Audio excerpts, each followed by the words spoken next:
This may sound crazy, but they want to put in a spending bill.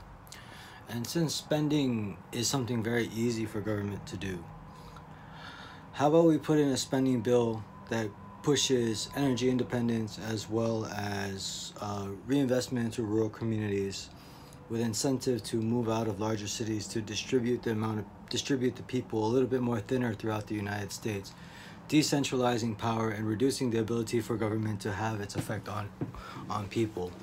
They need to, in my mind, they need to consolidate people. That's the whole point of urbification, is to consolidate people in an area. It's easier to control. It's almost like corralling cattle.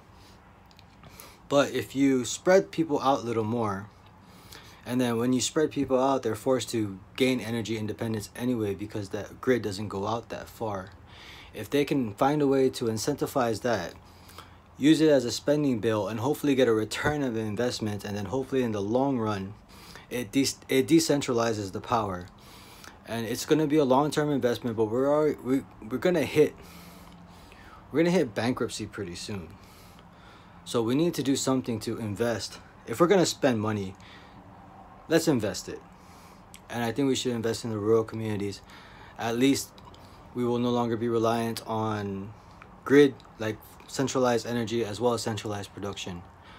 Because I hate spending money that we don't have. I really do. But in this game of politics, the Democrats are making the rules. Republicans kind of just play along. Independents are stuck fucking screwed over.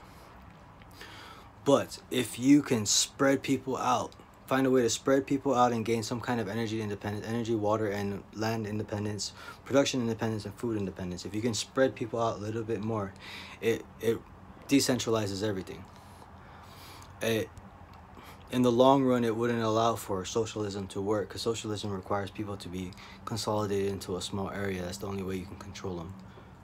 But if they're spread out real thin, if you basically de-urbanize, that way there's more school districts, there's more schools spread out, there's more chances for independent thought.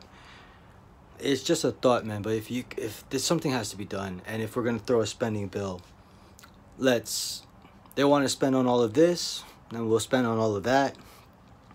And what it'll do, it'll draw lines between rural and urban. Urban areas, I hate to say, I hate to say, but they will probably bankrupt themselves, and it probably will not work out. Self-subsistence and energy independent rural areas will probably win out in a long-term run, I believe. As long as we can somehow, we have to stop the bleeding. Stop the bleeding. This is crazy. Stop the bleeding. Jones out. It's crazy.